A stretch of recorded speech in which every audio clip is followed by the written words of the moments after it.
When Heat hit theaters in December of 1995, it didn't land quietly. It arrived like a thunderclap. This wasn't just another shoot-'em-up or disposable action flick. It was something else entirely. From the opening shots, it was clear that Michael Mann's sprawling, meticulously crafted crime saga was operating on another level. With its deep character work, haunting cityscapes, and explosive realism, Heat wasn't just a story about cops and robbers. It was an existential meditation, wrapped inside a bullet-riddled epic. And more than anything else, it was a cinematic event, the long-awaited moment when two of the greatest actors of their generation, Al Pacino and Robert De Niro, would finally share a scene, face to face, eye to eye, one-on-one. The film leaned into this like it knew what it was offering was historic. Every trailer, every promo, every poster knew the weight of what was about to happen. This wasn't just marketing hype. It was truth. Two giants, two opposing forces, drawn together by fate, ideology, and profession. The collision wasn't just physical, it was philosophical. What unfolded over the film's nearly 3-hour runtime wasn't just a cat-and-mouse chase through Los Angeles. It was a deeply layered exploration of duty, isolation, identity, and the consequences of living by a personal code in a world that demands compromise. Mann wasn't interested in good guys versus bad guys. He was interested in men who were more alike than they were different, who had constructed entire lives around their refusal to let go of control. The result was a film that went beyond genre and became a defining artifact of 1990s American cinema. But the story of Heat doesn't begin in the mid-90s. It goes all the way back to 1979, when Michael Mann began writing a script inspired by the real-life figures of Neil McCauley, a calculating professional thief, and Chuck Adamson, the determined Chicago detective who hunted him down. Their relationship was filled with strange respect and moral tension, culminating in a fatal encounter after a heist gone wrong. Mann was fascinated by their contrast. Two men on opposite sides of the law, both relentless in their methods, both married to their jobs, both living in quiet, emotional exile. He wrote an ambitious script based on that premise, but it would take years before the full vision could be realized.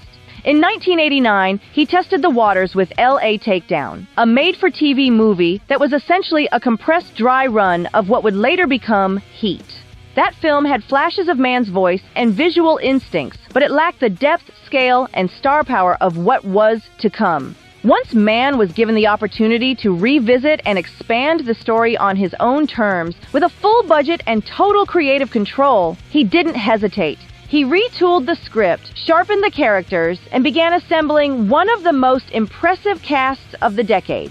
De Niro as Neil McCauley, Pacino as Vincent Hanna, Val Kilmer, Tom Sizemore, Ashley Judd, Diane Venora, Natalie Portman, Jon Voight. The lineup read like a who's who of serious dramatic talent, and Mann knew exactly how to use them. As production ramped up, Mann's attention to detail became the stuff of legend. He was obsessive about realism. The actors weren't just expected to memorize lines, they were expected to live in these roles. De Niro, Kilmer, and Sizemore trained extensively with weapons experts and former Special Forces personnel. Fiction writer Andy McNabb and instructor Mick Gould, both former members of the British Special Air Service, the tactical counterterrorism team famous for rescuing all but 2 of the hostages held during the 1980 Iranian embassy siege in London, served as technical weapons trainers and advisors during production, imbuing the cast with authenticity with what was known as response to enemy fire tactics. This on-set training and the final product in the film was so convincing that the U.S. Marines and other military groups have reportedly screened the scene as a textbook example of how a real-world team might operate under extreme duress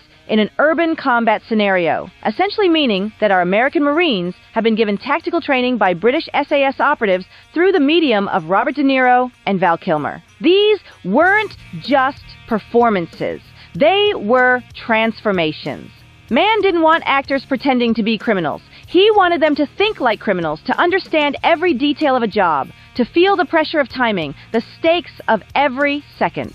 Pacino approached his role from a different angle, but with equal intensity. His character, Vincent Hanna, wasn't just a detective. He was a man barely holding together a chaotic life. His marriage was fracturing, his stepdaughter was slipping into crisis, and his work consumed him to the point of self-destruction. Pacino chose to play Hanna as a man teetering on the edge, running on fumes, caffeine, and likely a steady line of cocaine. Though that's never explicitly stated in the film, the result was a performance that oscillated between laser-sharp control and volcanic eruptions, a portrayal of a man constantly burning up inside his own obsessions. The centerpiece of the film, the downtown bank robbery, is often cited as one of the greatest action sequences ever filmed. But it's not just the choreography that makes it unforgettable. It's the sound design, the pacing, the tension that builds before a single shot is fired. Mann made the decision to record all the gunfire live on set, capturing the raw acoustics of real weapons echoing off LA's concrete canyons.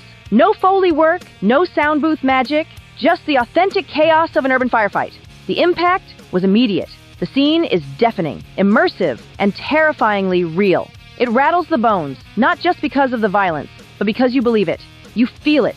You understand that these aren't superheroes. They're men who bleed, panic, and break under pressure. Even in its quieter moments, Heat is rich with mood and visual poetry. Mann and cinematographer Dante Spinotti turned Los Angeles into a dreamlike labyrinth of glass, neon, and concrete. The city becomes both stage and character, alienating and endless, full of beauty and menace. No studio backlots. No artificial lighting, just real locations dressed and shot to evoke a sense of isolation and grandeur. Every frame feels composed, but not forced. Every line of dialogue carries weight. The movie breathes, taking its time to explore not just the mechanics of crime, but the psychology of the people living within it. At the narrative level, the film's structure revolves around Macaulay and his crew, a tight unit of professional criminals who operate with military precision. These men are not loud or flamboyant. They are calculated, focused, and methodical, driven by a shared code that prioritizes discipline and loyalty over chaos or greed. Macaulay, in particular, embodies this ethos. He lives by the principle that if you can't walk away from something in 30 seconds flat, you're vulnerable. That level of emotional austerity defines him. But the film doesn't just follow their crimes, it follows their lives. Mann spends just as much time peeling back the personal layers. We see strained relationships, emotional disconnect, and the damage their choices inflict on the people around them. Chris Shiherlis struggles to hold on to a crumbling marriage. Michael Chirito seems desperate to maintain a semblance of family life, even as he knows it's slipping through his fingers. These aren't just criminals. They're men trying, and mostly failing, to keep their private lives from collapsing under the weight of their profession. On the other side of the law is Lieutenant Vincent Hanna, a man whose obsession with his work is so consuming that it eats away at everything else. His third marriage, his stepdaughter's mental health, even his own sense of peace. Hanna and Macaulay are set up as opposing forces, but Mann's brilliance lies in how little daylight there actually is between them. Both are consumed by their chosen paths. Both are alienated from the people closest to them. Both understand that what they do defines who they are. When they finally sit down together at that now iconic diner scene, the moment is electric, not because of confrontation, but because of recognition. There are no raised voices, no threats, no drawn weapons. Just two men who know, deep down, they are reflections of each other. Two professionals who understand that the road they're on can only end one way. The conversation they have is quiet, respectful, and layered with tension. It's a scene of mutual acknowledgement, not hatred, a moment of eerie calm before the inevitable storm. It's clear that they could have been allies in another life. But here, in this story, they're destined to be on opposite sides, and only one of them can walk away. Heat was released on December 15th, 1995, landing in theaters during a competitive holiday season that also saw the release of family-friendly juggernauts like Toy Story and Jumanji. Despite going up against massive box office draws with broader demographic appeal, Michael Mann's crime epic carved out its own space, earning over $187 million worldwide on a production budget of approximately $60 million. That figure may not have made it the top-grossing film of the year, but it was a solid commercial success, especially for a nearly 3-hour-long R-rated crime drama that leaned heavily on mood, character study, and psychological tension rather than non-stop action. Critics responded positively, particularly to the film's cerebral tone, sharp dialogue, and meticulously composed visual style. Mann's ability to combine high-stakes tension with quiet, introspective moments was widely applauded. Roger Ebert praised the film's depth and sophistication, calling it uncommonly literate for its genre, a rarity in an era when many action films relied on spectacle more than substance. The now iconic scene where Al Pacino and Robert De Niro's characters sit across from each other in a small diner became an instant classic, not only because it brought two cinematic heavyweights face to face for the first time in a shared scene, but because it was so restrained, so grounded. There were no fireworks, no guns drawn, just two men locked in philosophical combat, bound by a shared understanding that one of them would not walk away in the end. Despite all this acclaim, Heat was notably overlooked when it came to major awards recognition. It received minimal attention from the Oscars and other high-profile award shows, a curious snub for a film that was so clearly ambitious and expertly crafted. Over time, however, the reputation of Heat has only grown. What was once seen as an unusually well-made genre film is now widely regarded as a modern classic. It's been embraced and cited by a new generation of filmmakers. Christopher Nolan famously studied it while crafting The Dark Knight, modeling the heist scenes and the dynamic between Batman and the Joker on Mann's methodical approach to cops and criminals. Catherine Bigelow, known for her intense and realistic portrayals of military and law enforcement operations, has also acknowledged the film's influence. Video game developers took notice too, with Grand Theft Auto V borrowing heavily from Heat's aesthetic and tactical realism for its elaborate in-game heists.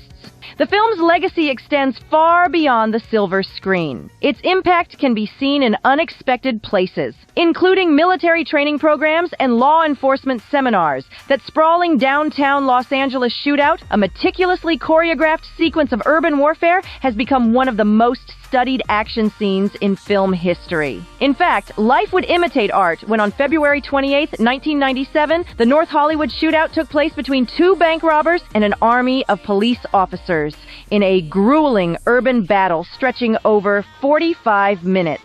The two robbers, armed with military-grade weapons, outgunned the police by such a significant margin that the cops were forced to arm themselves with equal firepower from a local gun shop, eventually leading to the deaths of only the two would-be bank robbers, despite nearly 2,000 rounds of ammunition being fired. While later investigations found that one of the gunmen had a copy of Heat at their home, and despite speculation continuing to exist as to how much the movie inspired the two robbers to carry out their heist in such a similar manner, the parallels between this real-life event and the fictional gunfight in the movie serve as a testament to the film's realism and exceptionally grounded nature. Heat is not just admired for its cinematic tension, but for its authenticity. The sound design, which eschewed overdubbed effects in favor of raw, live gunfire recorded on location, changed the way action directors approached audio realism. The spatial awareness, the tactical movement of De Niro's crew, and the disciplined retreat under fire were also one of the highlights of the tense and gripping action scenes.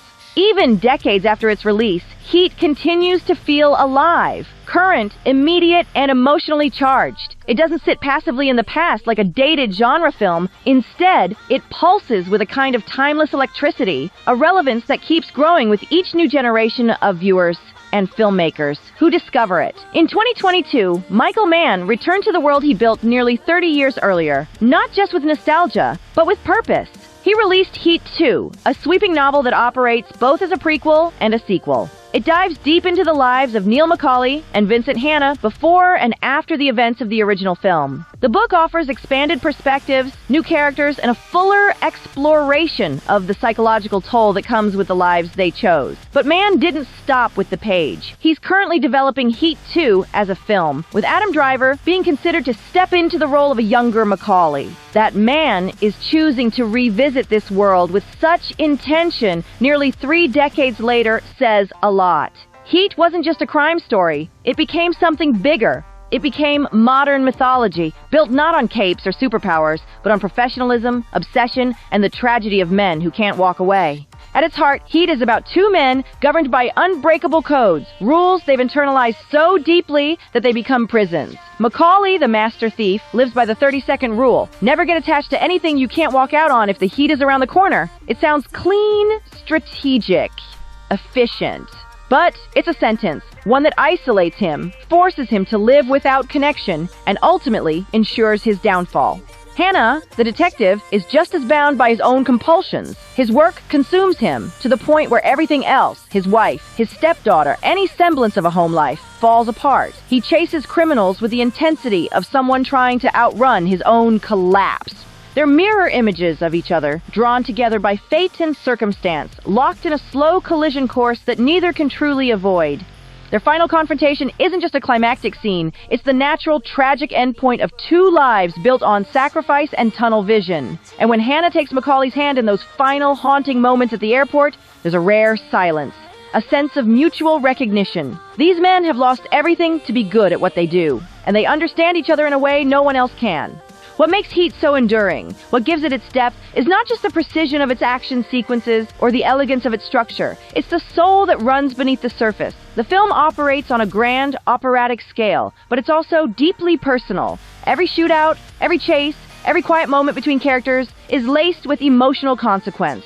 These aren't just genre archetypes going through the motions. They're fully realized human beings, caught in systems and mindsets that won't let them breathe.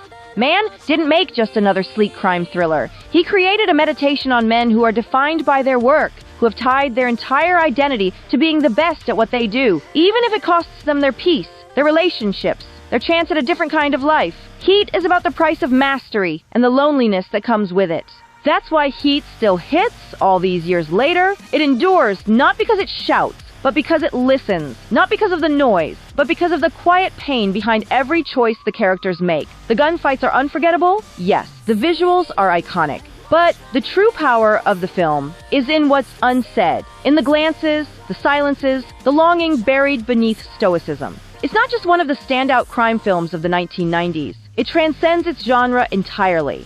It's a masterwork that continues to challenge, inspire, and move people. In a cinematic landscape often bloated with spectacle, Heat remains a benchmark of how action, character, and emotion can be fused into something that lasts, something that matters.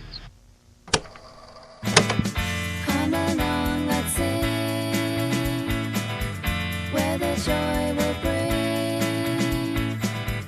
Tune into the beat, feel the magic, it's true. Channel 1 9 on X, we're here just for you.